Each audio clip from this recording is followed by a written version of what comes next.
All right, we'll give it another minute to allow some last minute tricklers to come in and we'll get started. Feel free to put your name, agency pronouns in the chat. Welcome everyone. We're looking forward to starting the meeting today.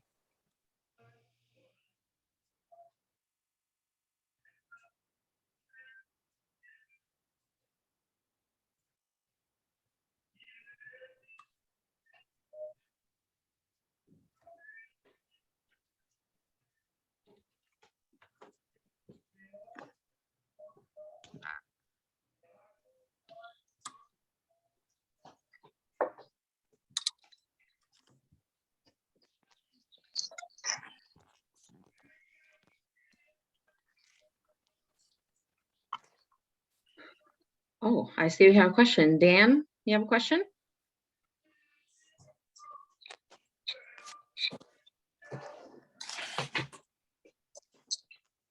Alex, are you inside of a fish tank? Yes, I am, and that gold one cuts my hair free. So I just kind of do this, and I'm good to go. That's the coolest background. All right, everyone. Well, I think we are going to go ahead and get started. We're a couple minutes after, and we have a lot to cover today, so we'll get started. Like I said in the chat, feel free to introduce yourself, your name, your agency, your pronouns in the chat. If you're not a provider, welcome community members. Love to have all of you. So I will go ahead and start sharing my screen. Jamie, if you can just monitor those hand raises and chats, that would be great. Oops. And as always, if you can please try to keep yourself muted if you're not talking, that way we can eliminate background noise. And if you have a question throughout or something you want to comment on, feel free to put that in the chat, or you can use the raise hand function.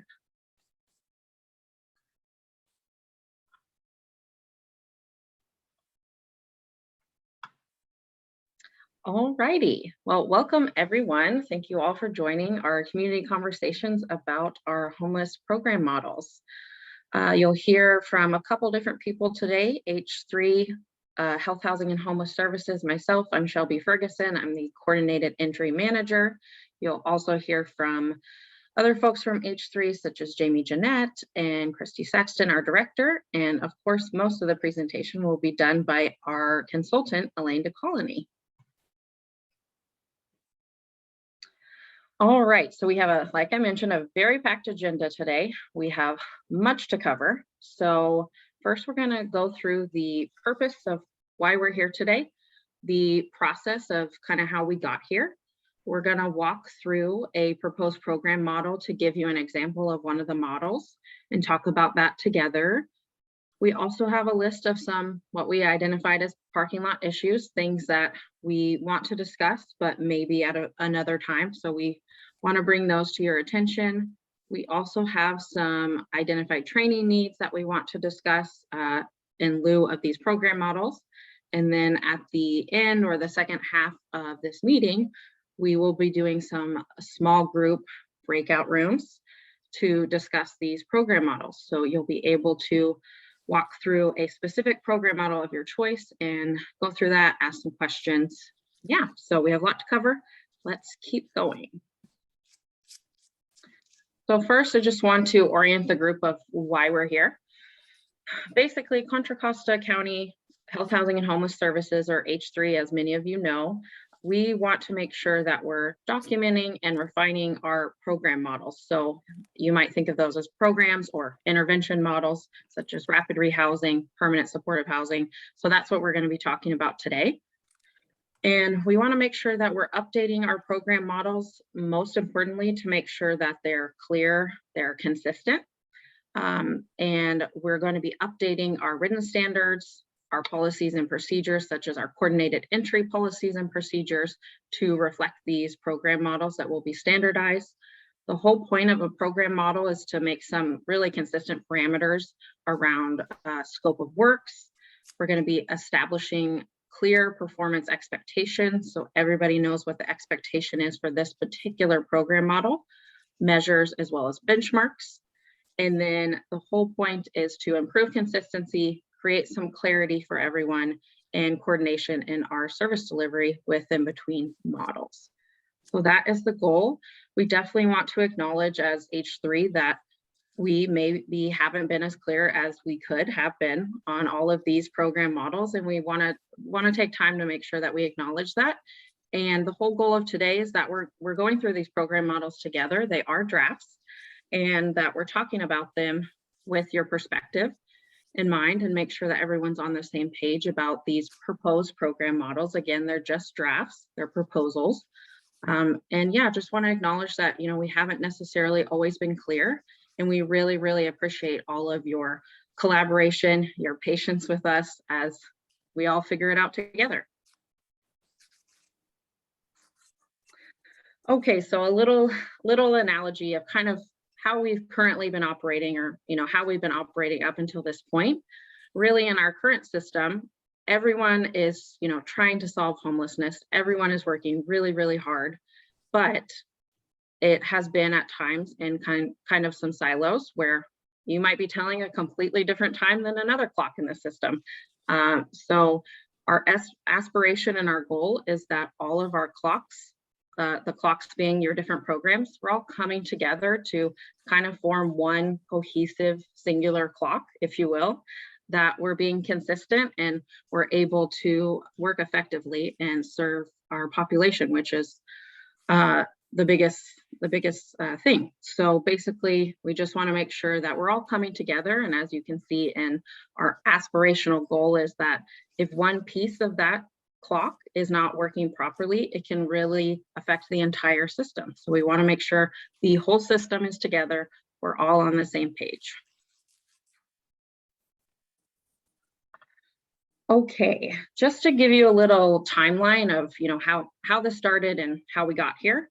So back in April of last year, so it's been nearly a year, H3, Contra Costa Health, Housing and Homeless Services, I will try not to use acronyms, we engaged a consultant, Elaine DeColony, to do some work for us on our program models. So we'll be discussing those program models here in a minute. But basically, Elaine started work in April through December. She was doing research, conducting stakeholder interviews with some of you. So many of you have already met with Elaine. And she started drafting some very draft program models.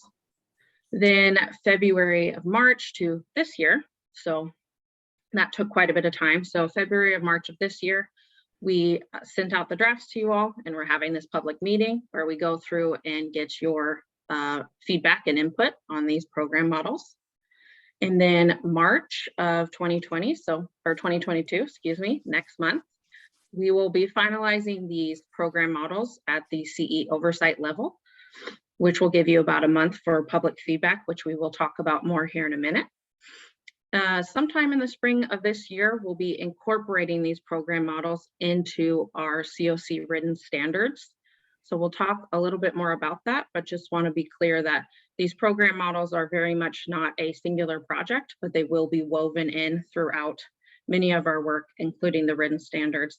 Coordinated entry policies and procedures will be updated as well. And then July of this year, we will be H3, Health, Housing, and Homeless Services, will be incorporating these program models into our current contracts with providers. So that's a little bit about timeline, our process, how we got started, and where we plan to go. So I will stop chatting. Elaine, I will hand it over to you. Elaine, you're on mute. This is the only way I ever get silenced in my entire life, is using the mute button on my computer. Thank you, Shelby, and thank you to Health, Housing, and Homelessness Services. And I will use the acronym H3 after this, but I really appreciate the opportunity to work with you all. My pronouns are she and her. And I have done very similar work in Alameda County in my role as director of Everyone Home for about 15 years. And I do think it is really a challenge to move from the image of the clock shop to the clock where our gears are actually synced up and working together. And ever since the interim rule passed from HUD in 2012, we have been struggling to think about what are the components of a system we need, how do they fit together, and which component holds which responsibility. So Contra Costa County COC is not the only community that has struggled with this and has felt the pain and the pinch of trying to pull this off without a clear sense of how all the pieces fit together. So we are moving down that road. These are drafts. Your input will help us refine these drafts and create a sense of how of the gears of our system to which you will hold yourselves accountable on behalf of people without homes. So the various components that we're talking about today are, there are 7 of them: permanent supportive housing, rapid rehousing, rapid exit, emergency shelter, the care centers, outreach and the core teams, and prevention diversion. One of the program models that you have operating in your system right now is standalone housing navigation, or as you all have called it, housing navigation. We got some late breaking feedback from HUD about that model design that we are processing and in conversation with HUD. So that, while that is an element of your system that we will need to clarify and how it fits into all the others, at the moment, it's not up here, but it's not because we forgot about it. It is just, we're in conversation with HUD, and we know how smoothly conversations with HUD go. Not smooth, not quick, but we will get them to you as soon as we can. That model out as soon as we can. Next slide. So in addition to describing the program models and how they fit, the intention is that they're all described in the same way with the same elements. So this is the list of elements that if you had the opportunity to read ahead, you would have seen in each of the models. There is the purpose, being clear what is the role or primary responsibility of this model in the overall system. Who is eligible to be served by this model and who is prioritized to be served. Those are not the same thing. Many models have a wider eligibility than who is prioritized. And when you've got scarce resources, not inadequate resources, think emergency shelter or PSH, you have to prioritize who is served by a given model. So that is articulated. The required elements of the model are spelled out. What are the things that need to occur in this model for it to fit the definition of permanent supportive housing, rapid rehousing, care center?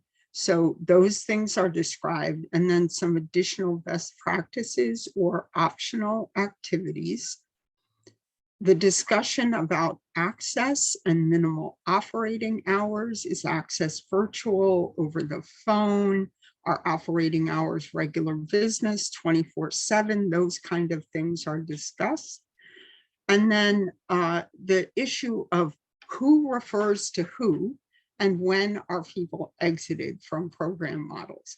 I will say that as I talked to many of you over the months last year, it became clear that that was unclear.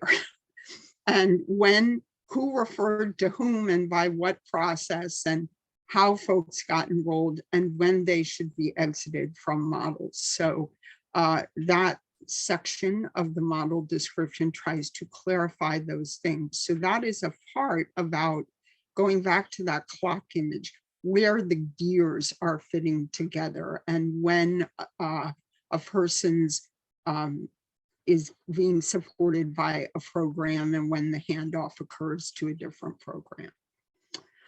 Another thing that was happening is that it wasn't always clear the scale of a model in your system. So item G is the capacity and the anticipated annual turnover. So give you an illustration and we'll go into more detail on permanent supportive housing, but you have over 800 units of permanent supportive housing in your system, but only about 5% of them, or 40, open up over the course of a year. So if you're just looking at the total number, it might look like you've got a lot. If you think about when there's an opening, it's obviously a much smaller resource for people who are homeless now. So trying to have some clarity about how much of a thing you all have and how many people can be assisted by that thing over the course of the year is one of the elements of the models. The HMIS participation is discussed in the model. Staffing is discussed, and in staffing, what we're really looking at in these models is the function of staff. So what staff are doing the required elements, how are those getting staffed, and caseloads to be clear how many people a single FTE can be assisting in a given role. And then finally, the performance measures. And those are things that will go into the provider contracts as well.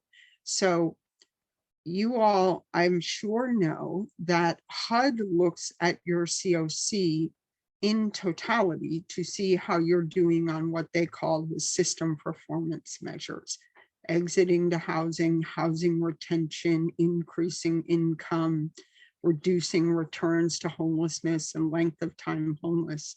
But the way a system achieves those outcomes is by the performance of the individual providers. So this is translating the system performance expectations into what different models are accountable for. I wanted to note that, and you will again see this in the sample, that there are 2 equity measures and 1 data quality measure, and we'll go over those and those are consistent across all of the models. But if we are saying we want to be a data-driven system, then we've got to hold ourselves accountable to a level of data quality in order to be data-driven. And if we say we want to be equity focused in our work, then we need to hold ourselves accountable to achieving greater equity. And those 2 measures attempt to do that. And we will be very interested in your comments on those. Next slide.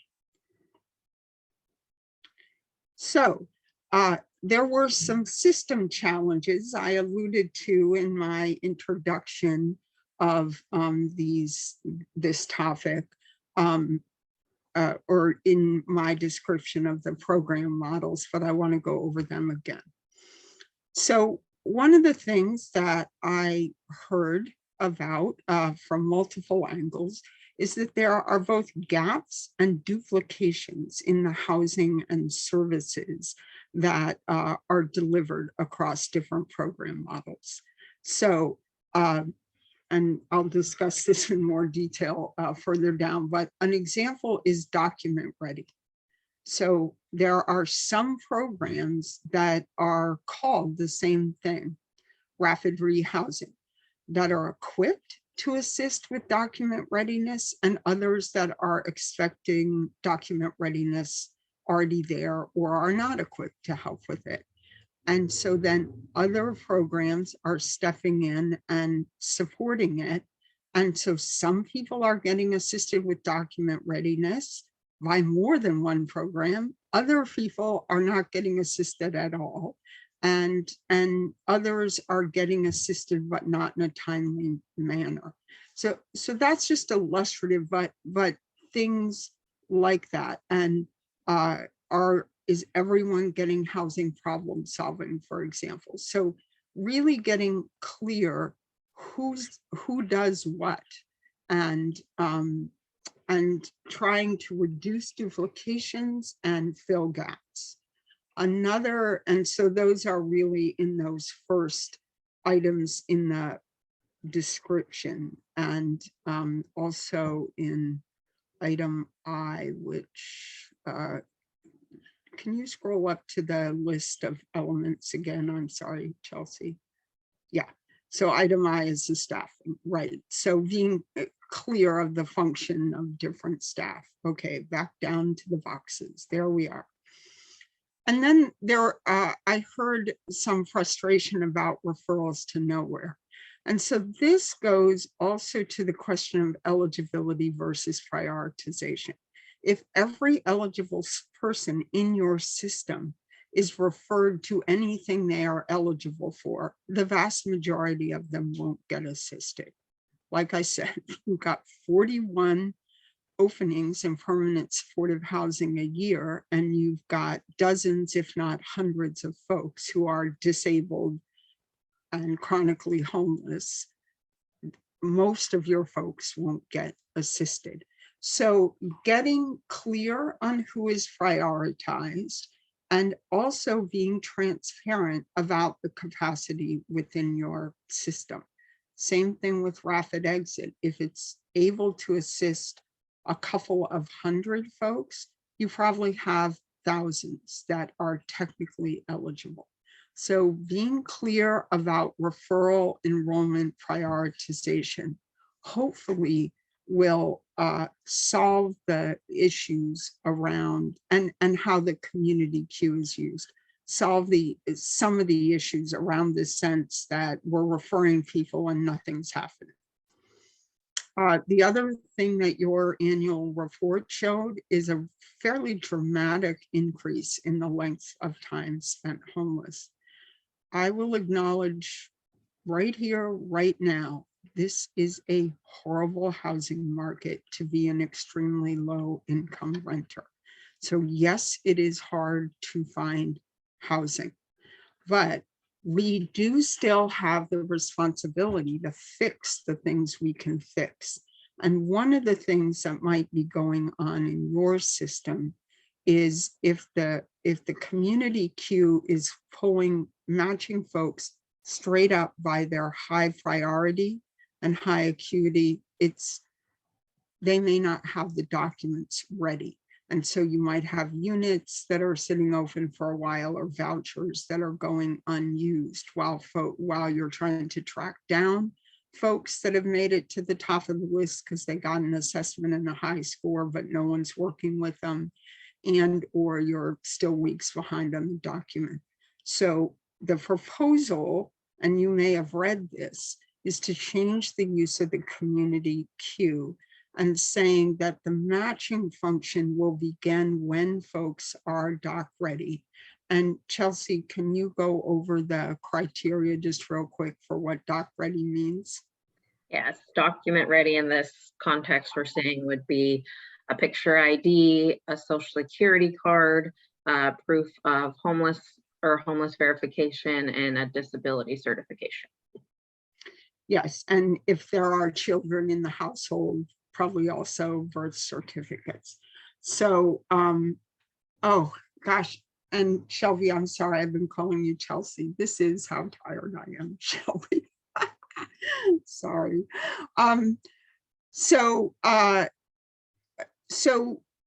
And then shifting the responsibility for the document readiness work to the front door, to the emergency services of your system.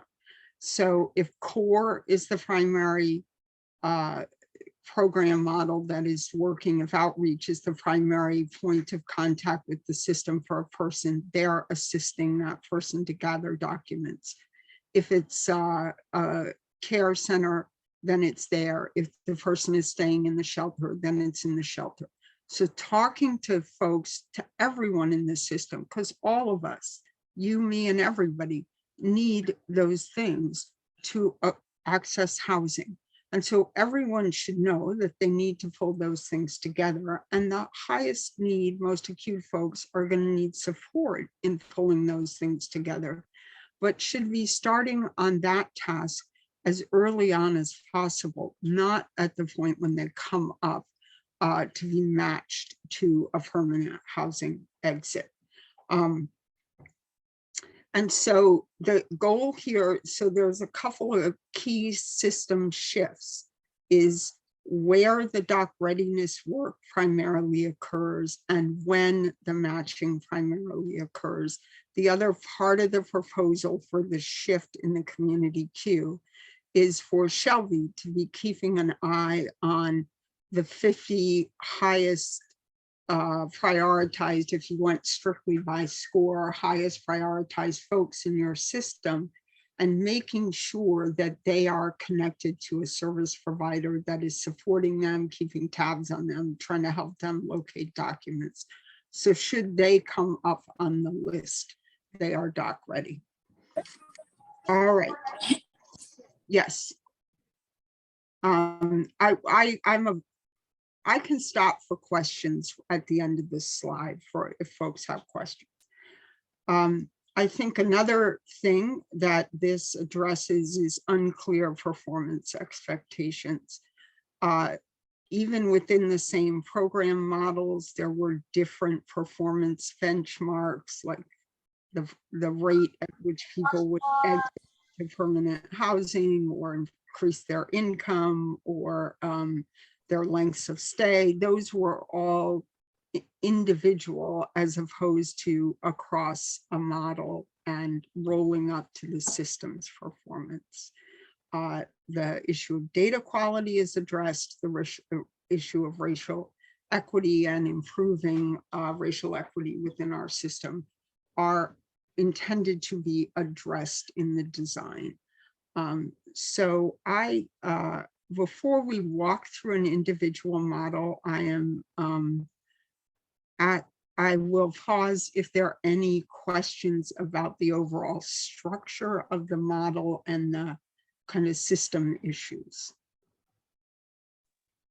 Folks can wave at us. They can use the raise hand feature, say they have a question in the chat, or right now you can unmute yourself.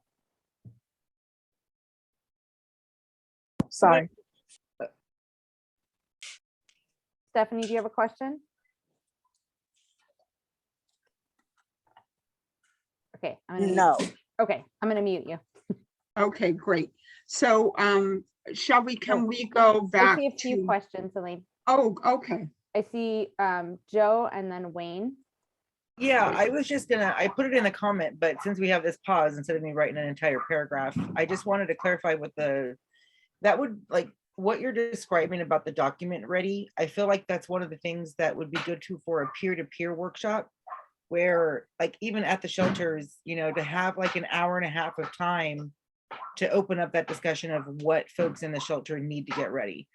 And you know, who to contact, or like that was just kind of what I was saying in the commentary. I love that. And that's so strengths-based, Joe. Thank you for suggesting it. And whoever our emergency shelter facilitator is, you can start your Jamboard now with that comment. And I see Wayne and then Norley Gipner. Great. Wayne? Yes, okay, just sort of checking sort of presuppositions. This seems to be, all right, specifically, one of the largest shelter providers does not participate in HMIS or coordinated entry in the county.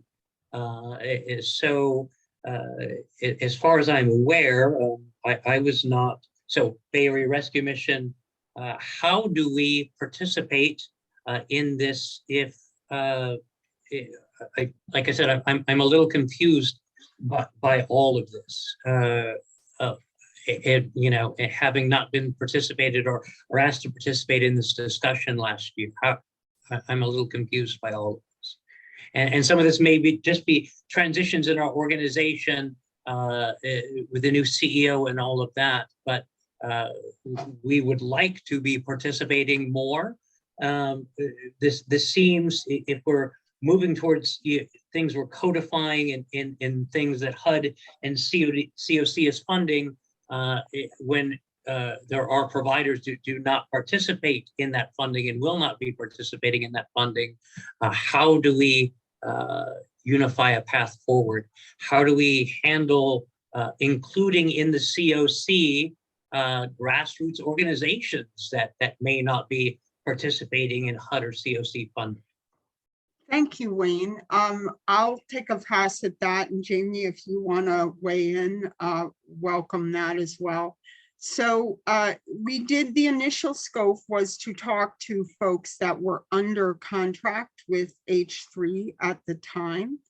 What our aspiration is to articulate a program model that whether you are a direct contractor of H3 now or hope to be in the future, or are a fellow traveler in the effort to end homelessness, the model description can apply to you.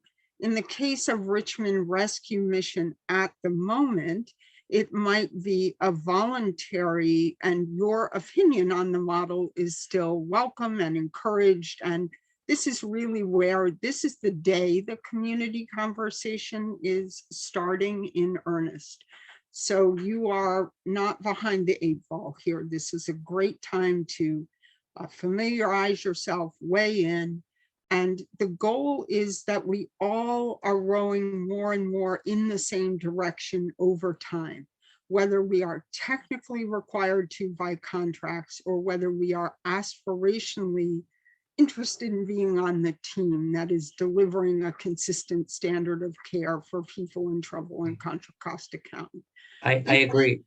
I am aspirationally moving in that direction. I agree, but I have seen in past that when things get codified in contracts, they become exclusatory, and so those doing work at the grassroots level get further excluded from the process, and I would hate for that to become the case. That is an important comment. Appreciate hearing that, and I have a thought about that for TA when I get to describing TA towards the next step. So raise your hand again if you don't hear me speak to that at the end of this. Jamie, Thank is you. there anything else to add? Jamie J or Jamie K? Jamie J, I think. I don't think so. I mean, I think I really appreciate that you just put a finer point on this, Elaine. Like, we are just starting to have these conversations. And I think the idea is to create sort of a foundation for all of our programs to start from, and know that this is going to be an iterative process.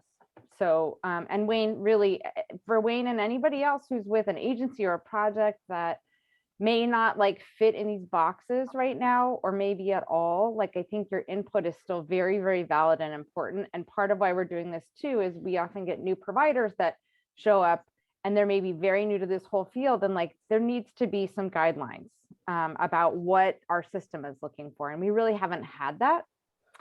And I want to flag, we have Norley, JC, and then Julie Clemens in line for questions. So Norley. Okay, and that should be the last 3, and we should move on. And I encourage everyone to keep their questions as tight as they can. Thanks. Norley, you're on mute. Right. Okay. So at Camp Hope, we've been collecting documents from our campers since the beginning. We've gotten more sophisticated as we've gone on.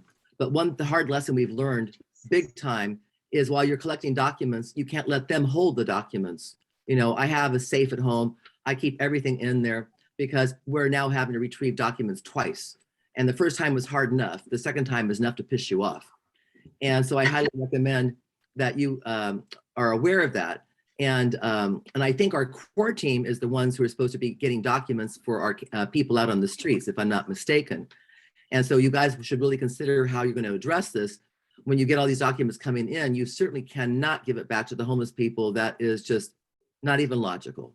I know what happens to it. I can guarantee you what's happening to it. And I'm done. Okay, thank you, Nora. I think that's clear. And the person facilitating the outreach conversation also has their first Jamboard posted. So thanks Perfect. for that. you. JC And Julie. who's next? JC? Hey, JC. Hi, hello, Elaine. Virtual hug here. I'm sorry. Same. I get excited when I see Elaine and everybody here. First off, I just wanted to tag, this is not a question, just kind of wanted to piggyback on the doc readiness. I saw that in the chat. Yes, absolutely. The first person that has touch point with the individual, no matter who it is, the doc readiness is absolutely essential to HMIS by uploading the docs. I think that's a further discussion with each program of ensuring that docs are uploaded into HMIS, whether we hold on to them or not. I just wanted to throw that out there because folks, you know, I lost this, I lost that, and then uploading them in color as well is very essential to the housing authorities. So I just wanted to throw that in there, Elaine. And again, I just wanted to say hi. Hi, thanks, JC. You're welcome. And who's the final Julie question? Clemens. Great. Julie, you're muted. I clicked it.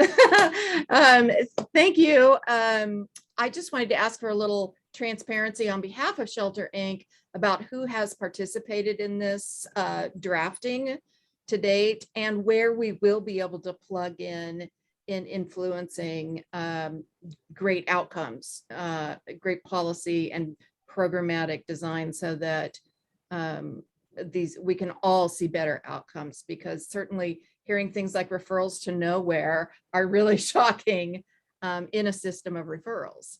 So we do want to make sure that we have that opportunity, Jamie, and all. And we will talk about the opportunities for input. I will tell you that Shelter Inc., GRIP, the Hume Center, the Trinity Center, Hope Solutions, Bay Area Community Services, and I apologize. I'm doing that based on memory, Julie, so I may have missed, but I probably conducted 10 or 12 different conversations with providers and H3 staff, and looked at your documents, looked at your contracts, looked at your annual reports and your HMIS reports in drafting these. And then we'll talk about the opportunity to shape them going forward. All right, I want to, Shelby, now go to, there'll be other opportunities to comment, but I want to walk us through a sample so you can see what a model looks like with those things filled in. So we're going to look at permanent supportive housing. That is one of the longest standing and most clearly defined models in a continuum of care. Its purpose is to permanently house the most vulnerable individuals and families, and it includes providing a subsidized housing and supportive services to ensure housing retention and improved quality of life. So the expectation is that the people housed in permanent supportive housing need both the housing subsidy and the services to get and stay housed. They must be literally homeless and disabled, and many systems require that they meet the definition of chronic homelessness. Your written standards prioritize those with the longest histories of homelessness and most severe service needs. Required elements, you can see the list there. PSH is to be housing first. It must either be a voucher or a subsidized unit where the person pays no more than 30% of their income for rent. The services are voluntary for the tenant and proactive for the staff. The staff is required to continue engaging and trying to get folks into services. And then when someone is enrolled in PSH in the model in your system, the expectation is that there is someone in the program helping them to locate a unit or a landlord willing to take the voucher if it is not a site-based project. Next slide. So optional elements are best practices. So a best practice to think about, and you'll see this again later on the parking lot issue, is in order to create more flow, more openings, potentially in your permanent supportive housing. I'm sure anyone who operates it in your system knows that there are people who have gotten healthier in permanent housing, and they're staying in PSH because they need the subsidy, even if they no longer need the services. So creating a strategy where people might move on to tenant-based, tenant choice vouchers, where they're in subsidized housing or affordable housing, but not necessarily taking up the expensive supportive services that they have gotten healthy enough to no longer need. And then here's where the dock ready work has shifted out of permanent supportive housing towards the front of the system.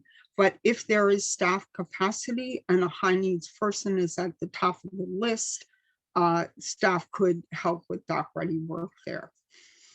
Here are some things, again, minimal operating and access.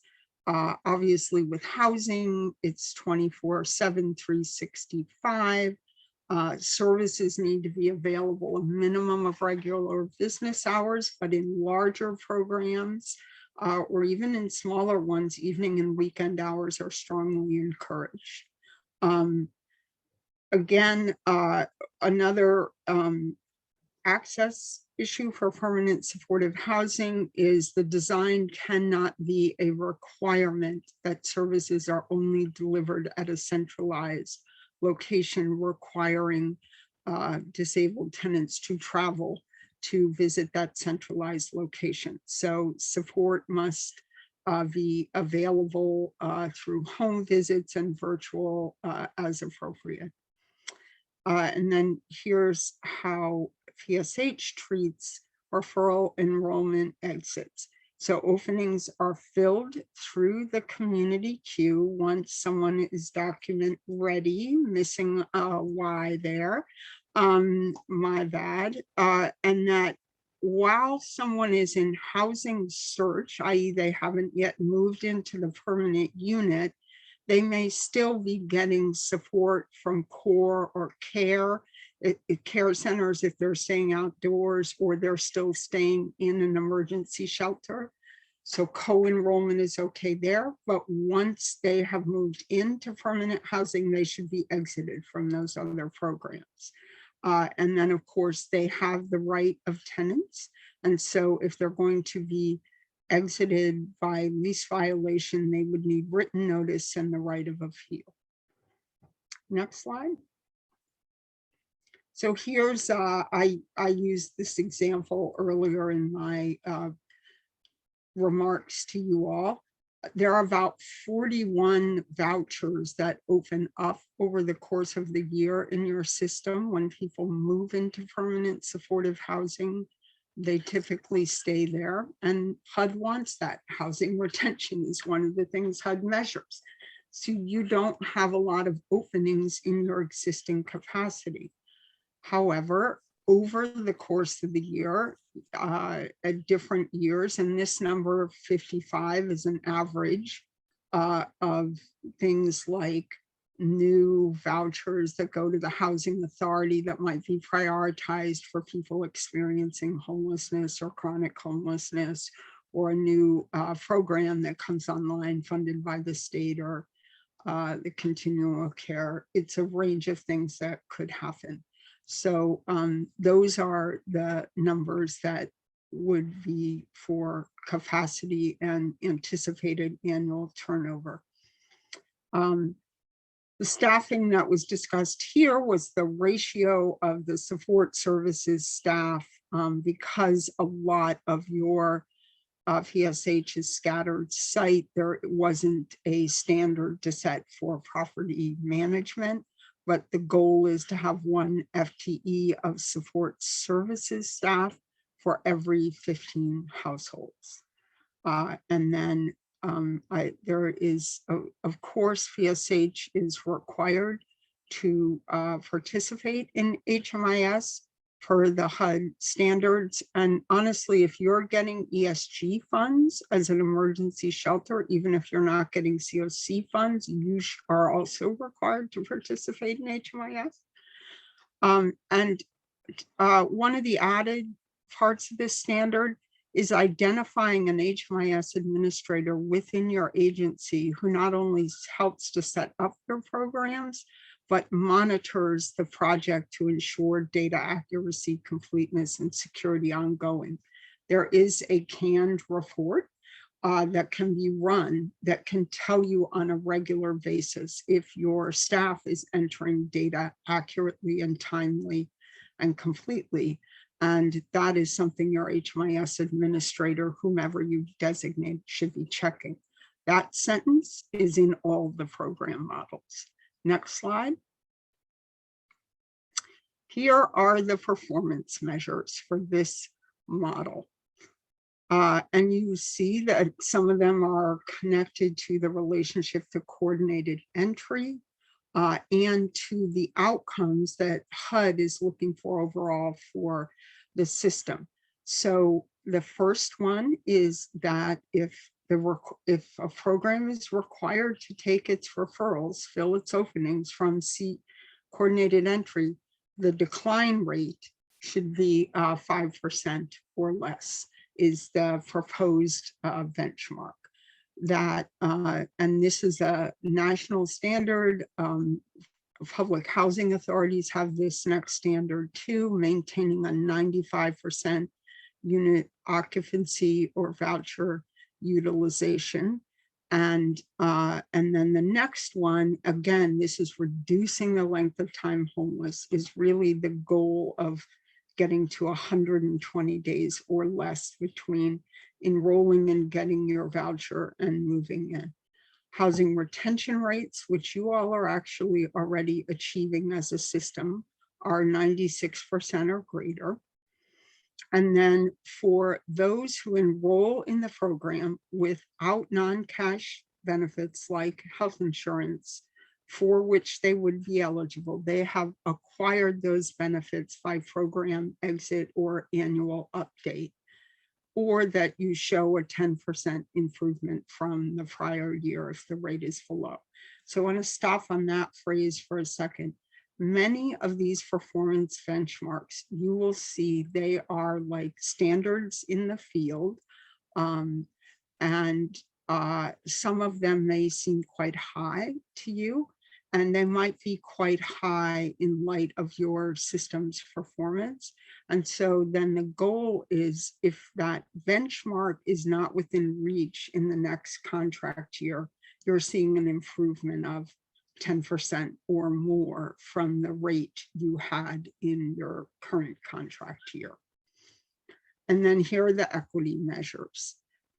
That your program is enrolling, moving in, and retaining overrepresented racial groups at the same prevalence rate as they have in the homeless population. So you're not kicking out more Latinos than you are other people proportionately. You're not enrolling less African Americans than their proportion in the homeless population. So that's what that measure is looking at. And then that staff leadership and board members of provider agency include people with lived experience and or are reflective of the population being served by race and gender mix. And then the last one is the data quality one. There are data quality standards in your procedures and your quality monitoring plan, and you have a canned report to be able to check on that. So that is an illustration of how a given program model is plugged into those various components. Let's take a look at the next slide, please. Shall we, next slide? It's on parking lot right now. Is that what you want? You get it, Elaine? Oh, there we go. Yeah, mine just took a while to move. So there are some things that we didn't entirely get to. And when you look in your model descriptions, you'll see things. So for example, like the shelter model talks about getting the highest need people indoors, but we don't necessarily have the same prioritization tool at this point in your system as you're using for RRH and PSH, which is the VIs for that. But it's also come up that that may not be the best tool for really assessing need and vulnerability. And so there may come a day when you want to change that. But right now, that is your tool for prioritization. Another question that's come up in a lot of larger systems with high numbers with homeless people numbering in the thousands and all these various subsidy programs is, does it make sense to try and centralize the securing and supporting and managing of landlords for your system? That is not a proposal in the current, but at some point the system may want to talk about that as more and more rental assistance money comes into your system and all systems in California. There are some current tools for prioritizing prevention that you might want to look at adopting now or later, and also look at the prevention diversion model applying to all of your eviction prevention, homeless prevention programs. But right now, those things are in the parking lot. I mentioned the moving on from PSH to tenant choice vouchers. There isn't really an assessment tool for that at this point. And then there is the opportunity for the coordinated entry manager to do some overriding of the caps for rapid exit and diversion and standardizing those or having some formal guidance. So those things are not currently in the models, but it doesn't mean we haven't thought about them and they could be integrated. This will be an iterative process as you build and improve your system over the years. Next slide. Okay, and here are some things that, because of what's in the models and things you've already done, you can see here's a list of trainings that will be both some of them new and some of them refreshes. So critical time intervention is a best practice model of case management that this proposal links to rapid rehousing. These proposed models. Harm reduction is broadly applies across your whole system. Another new one is how to do referrals to rapid exit because of some of the tweaks to the model design. Some of the refreshes, trauma-informed care, document readiness, housing problem solving. And the next slide on HMIS training, the refresh on the triage tool, doing this for that. And then one of the system changes that's in here is having follow-ups after people exit to permanent housing, contacting them, checking on their housing status, making any information referrals that might be indicated in the conversation. So how to document that, how to do that, how to do community queue referrals now that we are clarifying when, and a refresh on accepting and denying referrals. And I think any questions, and I want to make sure we have enough time to workshop the individual things. So we'll take a few questions here and then encourage everyone to get in the group of the model they're most excited to talk about. Elaine, there was a question in the chat from Alex. So related to equity, would referral demographics be factored in? For example, if 10% of referrals were received were X ethnicity, but the proportionate number of X is 30%, how would the provider be able to meet the goal? That is a great question. I appreciate that. And what I think that can point to is, while there is both individual expectations embedded in these models, this is work we are doing together to build a better system. So you absolutely would factor in something like that. If you aren't getting proportional referrals, you can't serve proportional people. You can't serve people proportionately, but we can't know that if we don't track it, and we can't have the conversation about what's really going on. So the point here is that these things are not intended to be punitive, but intended to be supportive of a stronger system in the end, and a stronger response to addressing homelessness, which I firmly believe we all want.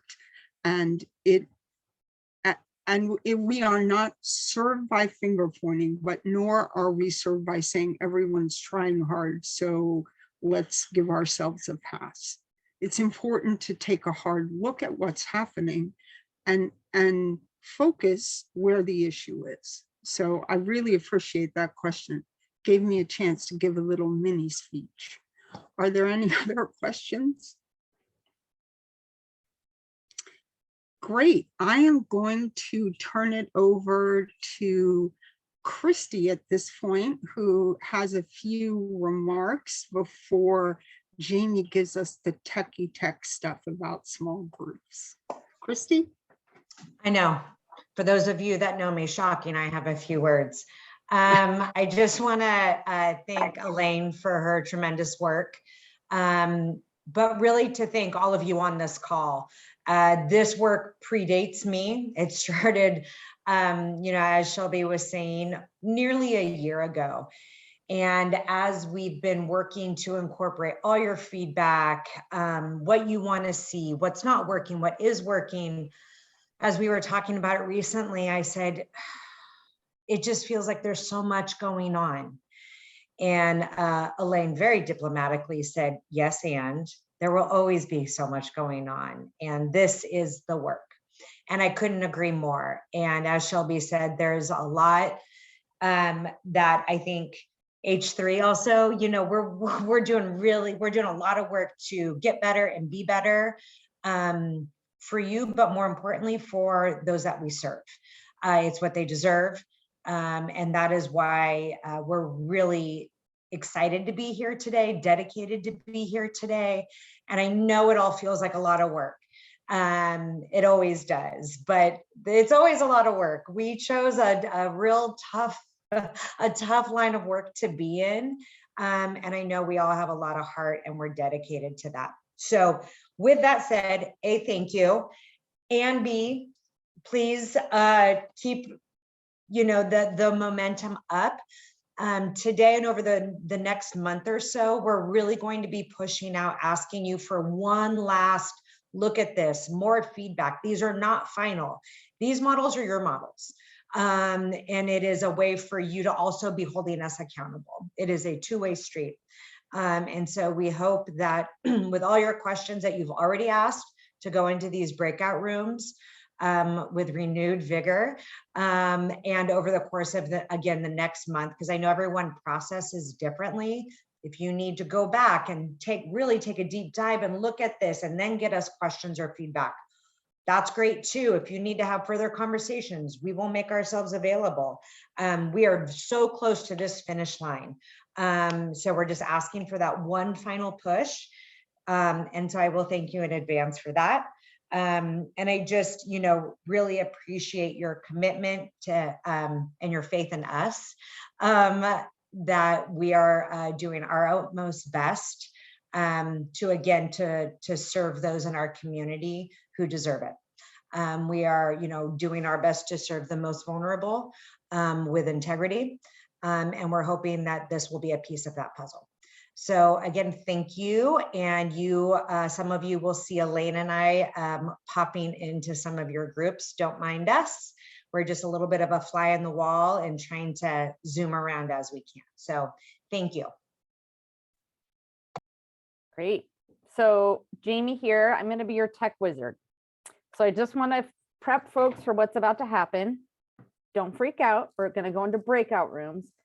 And what's going to happen is when I open the breakout rooms, you're going to be able to pick your own. So this is choose your own adventure. You're not going to be automatically sorted. You'll get to pick which program model. Sorry, kid in the background. You'll be able to pick which program model you are interested in doing a deeper dive on. You're going to have a facilitator in each of those groups, and they are going to have what's called a jam board. So you're basically, each group is going to have their own sort of virtual like post-it whiteboard where you can document all of the thoughts that you have, and you're going to have one page for each question. So after this is all done, we'll have all your great thinking in a way that we can make sense of it and sort it out. At the very end of your time, you're going to get like a 5-minute warning. And then when we go to close the rooms, you'll have 1 minute countdown. We're going to ask you to pull out like maybe 2 take homes that you want to report out to this full group. So we're going to do a breakout, and then we're all going to come back together for a little bit of report out and moving on. Your facilitators will have the link for the Jamboard. And you guys can work out if you want to be able to do your own little post-its, or if if it's easier for the facilitator just to hear what you say and type it in, that's fine. Some folks love Jamboard, some folks are not, so makes them nervous. So you don't have to use it. When you're in your breakouts, you're also going to be able to just put your comments in the chat as part of the conversation if you would rather do that than unmute yourself. Are there any and those will not be recorded. So I'm going to pause the recording. In fact, I'll do that right now. Well, someone just followed me afterwards.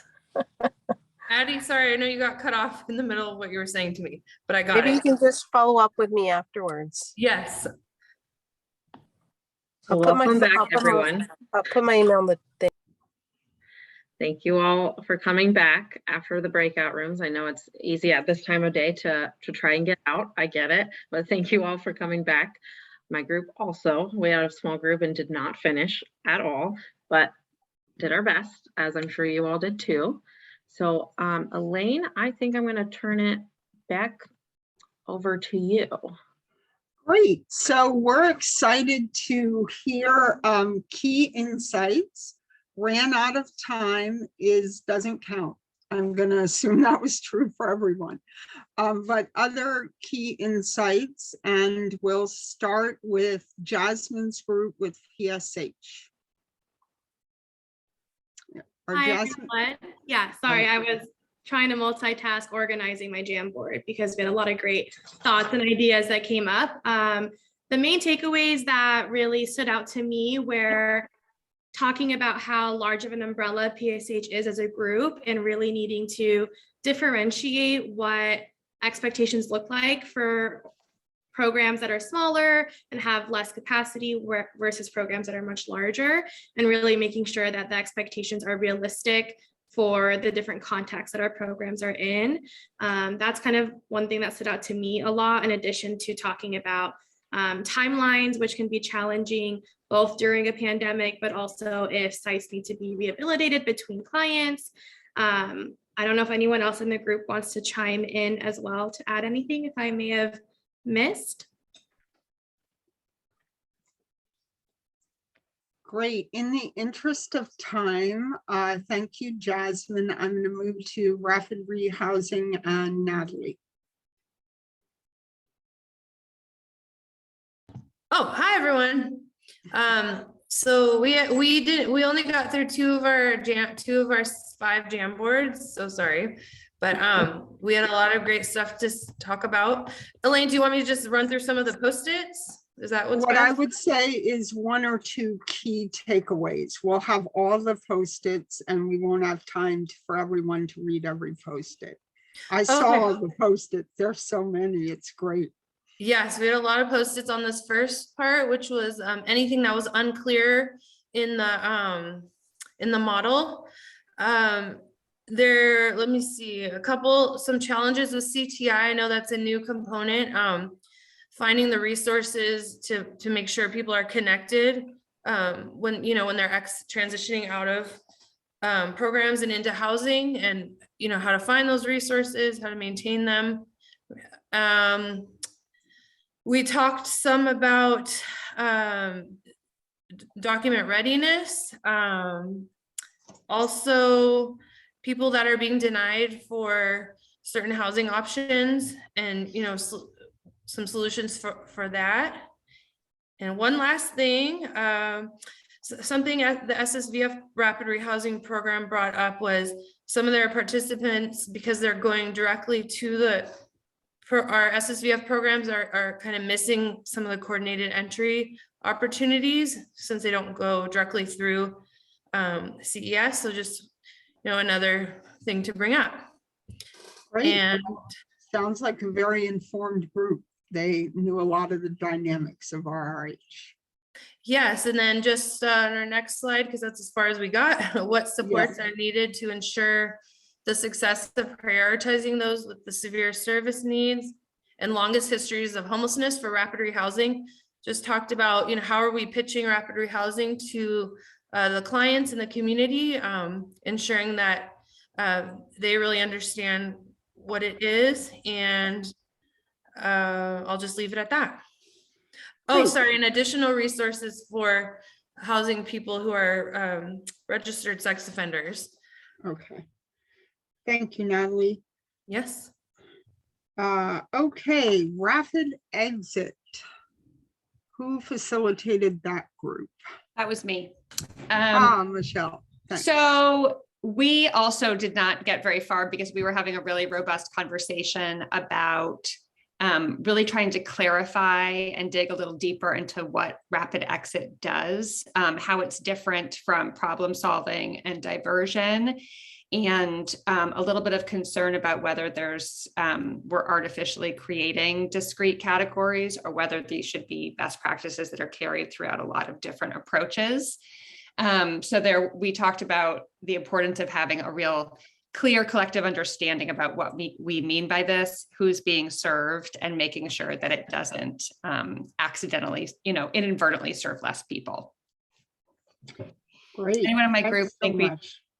I missed anything? Great. And now we'll go to, thanks to Michelle and the Rapid Exit folks, Jamie Klinger for Emergency Shelter. All right, we just got through question 1. We had a really engaged conversation. So 3 highlights in terms of themes. How do non-COC technical participants fall into the mix for these models, specifically night by night or seasonal shelters? There were a lot of good discussions around capacity concerns and limits for belongings and other programs or resources that we might be able to offer to make sure that folks don't lose their things just by default of entering this particular program type. And then what about children? So what resources do we want around families, women with children? How are we ensuring that we're protecting those folks? Group, anything else? Does that sound like an okay high level discussion? I'm seeing some thumbs. Thanks so much. Great. Thank you, guys. And now care centers. And who was care centers? I apologize. It was me. Yes, Shelby. Yes, we had a lonely group of 3. So I'll keep my comments brief. I think one of the biggest takeaways that we talked about was that everything looked good on paper, and it would be interesting to see how it will play out in practice. I'm sure a lot of people felt that way about other models. So I'll just keep it short and sweet since we only had 3 of us. Okay, thank you. That is a big system-wide question, how you write it up and how you do it in the world. All right, and then we've got the core teams. Who did the core teams? Yeah, this is Dana. I'll be quick and sweet. There were two things that really stood out. First of all, it doesn't seem like a big shift with what they're doing already. There was a lot already in place and it didn't seem like new things proposed. And it's probably a reflection of so much work that's gone into the outreach development over the last few years.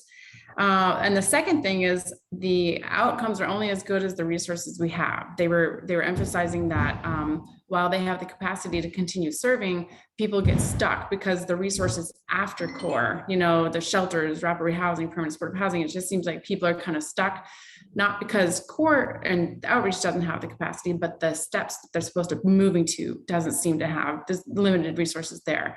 And they said particularly families right now, because that seems to be the sorry, my son is making me crazy. Sorry, he had to walk in right now. That families right now are a hot topic right now, but it sort of shifts depending on the resources that are available.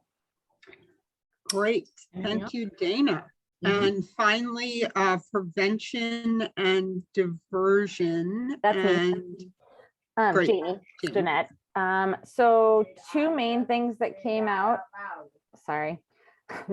Two main things. One is there were still some questions about eligibility and like what exactly is homeless in the context of prevention diversion. And then the second thing was in talking about like a tool, like a screening tool, is that there, Simon, can you be quiet for a minute?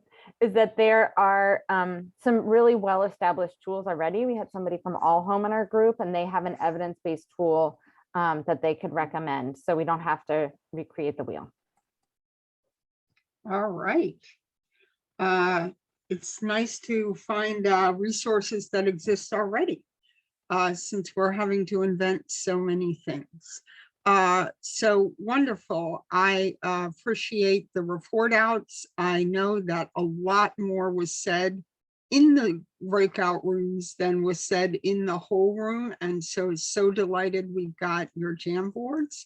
And we will talk about, in fact, I think I am going to invite just a few comments. We kind of have had some already, but we are near the end and I want to make sure that you all have worked so hard thinking about this and providing feedback that we get out of here on time. But we talked about some of the system level issues like matching after document ready, shifting the document gathering work to core care and shelters. It is kind of organically happening already in those settings, but really making it a responsibility. The relationship of models to coordinated entry. Are they doing the triage tool? Are they referring to the queue?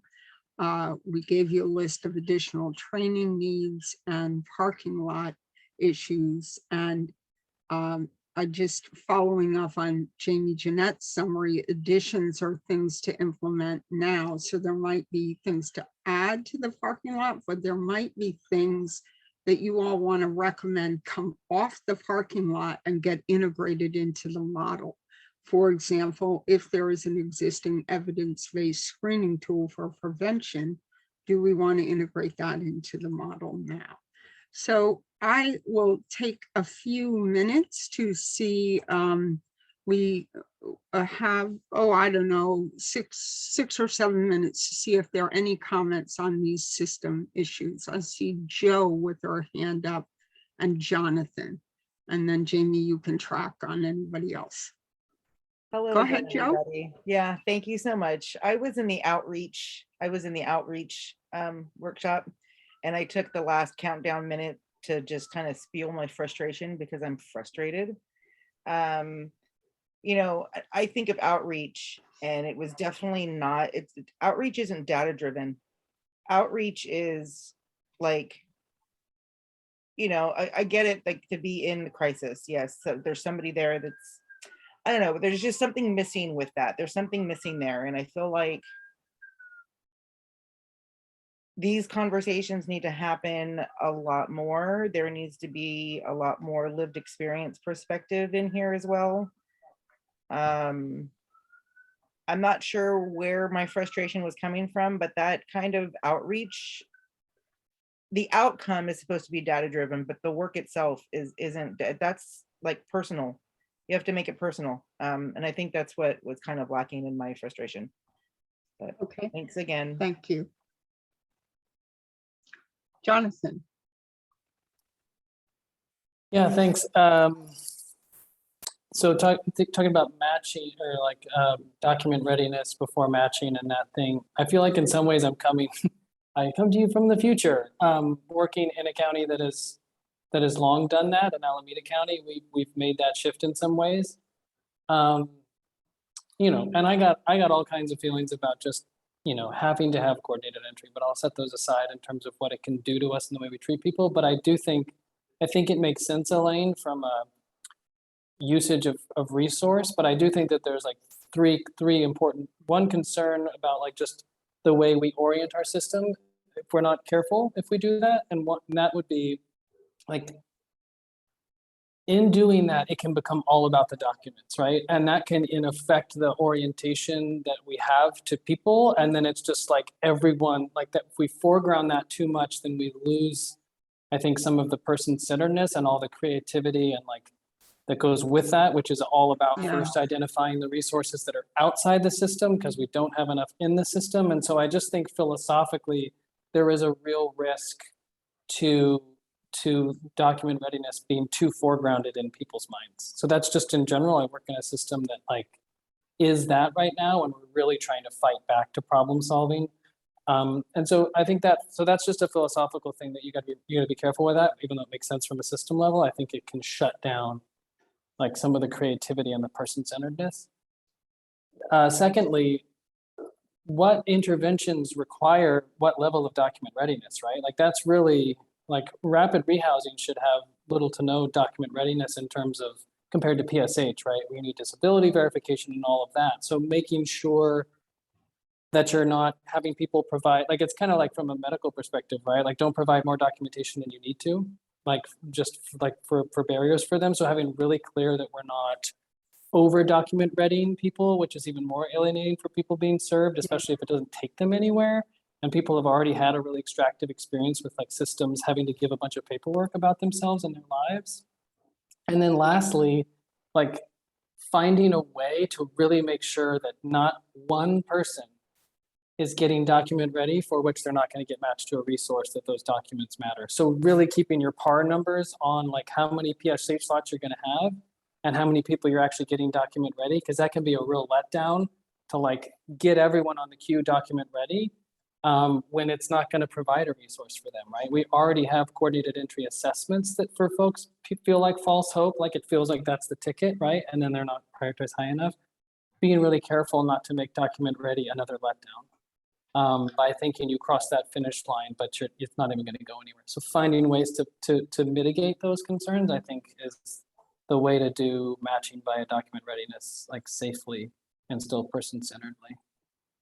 Thank you, Jonathan. I just want to confirm with Jamie Jeanette that these two comments, Joe's and Jonathan's, were recorded. I think they're both incredibly valuable. I also think Jonathan potentially signed up to design the training on document readiness with the COC team. Yes, he did. But those are really important points. And really value and kind of related, like let's not make getting the documents so that we lose track of the people that need the documents, which is a piece of what I heard you saying too, Joe. All right, are there other comments about the system? Yeah, Leanne has one. Okay. You're muted. Leanne, oh. You're still muted. There we go. Please accept my humble apologies for just now logging on.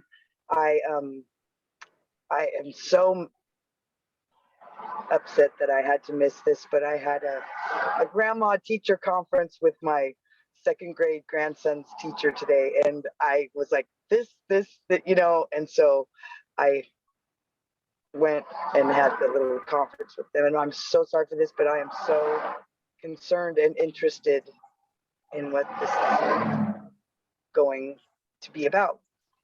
Yeah, and what comes about this. And I'm living the the homeless life right now, and I'm so sorry I wasn't here to give comment or feedback, but I plan on in the future. So forgive me. Sorry. Thank you for showing up, Leanne. We're gonna have a lot more chances to provide input, and I really appreciate you figuring out how to make it here as much as you can. Thank you, Leanne. I saw Donna with her hand up, and you can take one or two more comments. Anyone else besides Donna? No, I just was waving to Leanne. Ah, okay. Well, hopefully, Leanne, you saw that in the middle of all these boxes that Donna was giving you away. Okay, well, then I think Leanne's comments are a good segue to what's next. So within a week, these program models, as you all got them, if you RSVP'd, will be posted to the COC website. And they will include survey questions that will be both like on a scale of 1 to 10, but also a chance for people to write comments. So, and those will be up for 30 days. We expect like about February 4th to March 4th, around there, give or take a few days. But you will receive email notification as attendees at this meeting, and also in general as members of the continuum of care, when the documents are up on the website and the mechanism is available to either respond to the survey or to write written comments. We are also exploring the idea of a couple of focus groups. One with the existing contractors, and potentially a second with persons with lived experience. But we strongly encourage all of you to weigh in or email us with your questions. And there is a lot of time to provide comments, and these comments will help shape and strengthen. I've already heard things that I know we will want to do something with to beef up these models. I want to say then at around once the comment period closes, myself and members of the H3 staff will review the comments and determine how they will be integrated or not into the models in the revisions. We cannot integrate things that are not compliant with the federal and state funders' expectations that are not compliant. And it is entirely possible that we will have contradictory comments. So one person will love this performance measure and another will want it thrown out. So, you know, we will need to make some choices about how those things get integrated, and not everything can be integrated, but we will respond to what we heard and explain why and how it was integrated or why it was not integrated. And then that explanation will be public, and it will go to the COC Oversight Committee along with the revised drafts, and they will vote on it at the end of March. And then those program models will be posted to the website. So that is, and then once they are posted to the website, the other thing that we are working on is a self-assessment tool. So this is a little to some of your questions, Wayne, which the self-assessment tool will enable you to go through and evaluate your program as to whether you can, whether you feel like you're up to speed with the expectations of the model. So we'll be both looking at your own staffing, your hours of operation, and your data and performance reports that you can extract from HMIS, and seeing where you are in relation to the approved model. I will be available. H3 is making me available to support programs that are interested in doing the self-assessment, and also in making sure, okay, I see that Addie has a question. Okay. And then giving you the opportunity to think about what your ask might be or your proposal might be going into contract negotiations. So for example, if you feel like you are under-resourced to make the staffing ratios or to be available on evenings and weekends, you could propose additional resources. Or if I heard one of the issues was people's possessions getting lost at emergency shelters. So would you request some capital dollars to put some things in place where folks can lock up their things at your shelter? So you can begin to start thinking about things that will help your program come meet the expectation of the model, and to make the ask to H3. And or it might be training or policy changes. It's not all the things that make it hard are related to having money.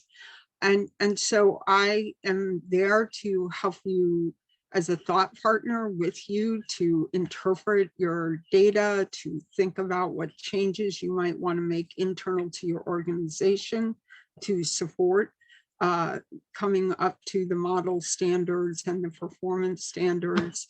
And then you will go into your contracting conversations with H3.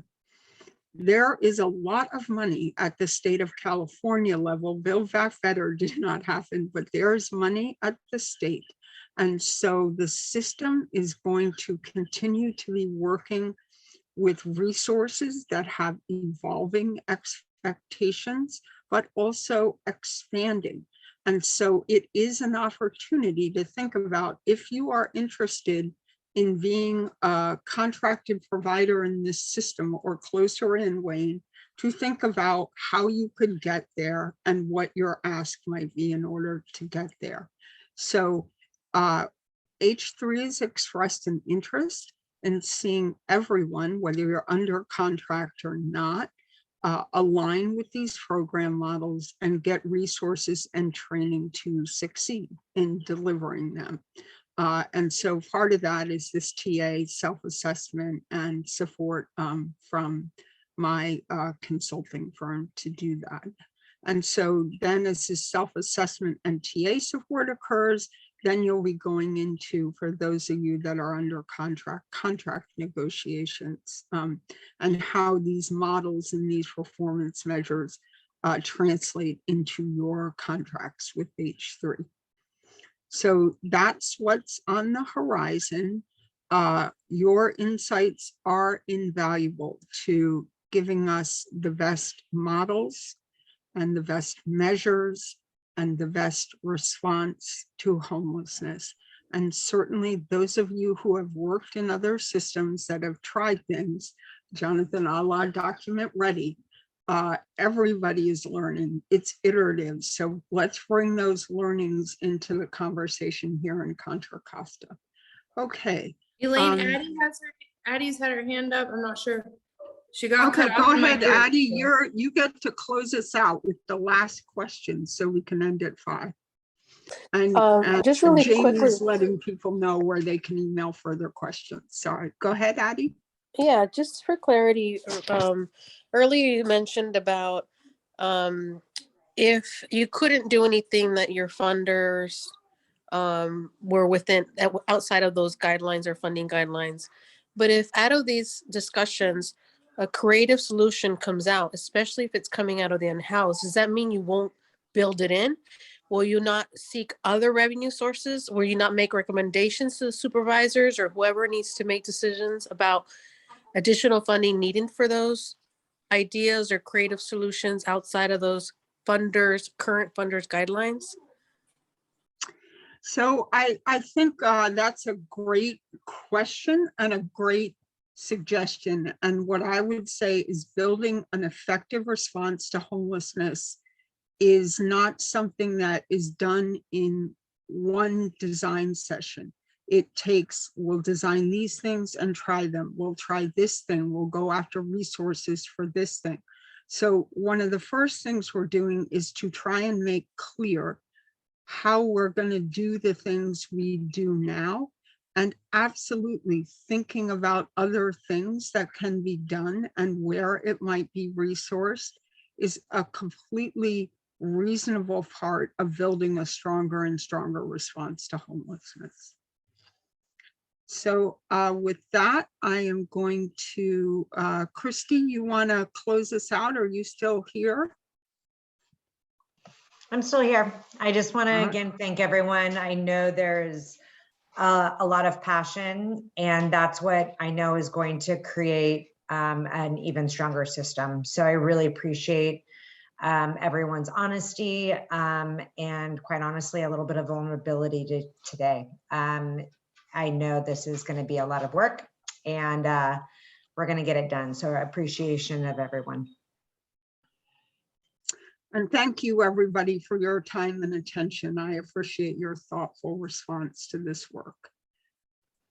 This was an amazing turnout. I will follow up with links to the recording and the slides, and we're going to have a lot more information and opportunities for input. So really appreciate everybody's flexibility with our limited time and technology. This is not the end. This is the beginning. So just appreciate everyone's commitment here. It's actually really exciting. Thanks all. Bye. Thank you.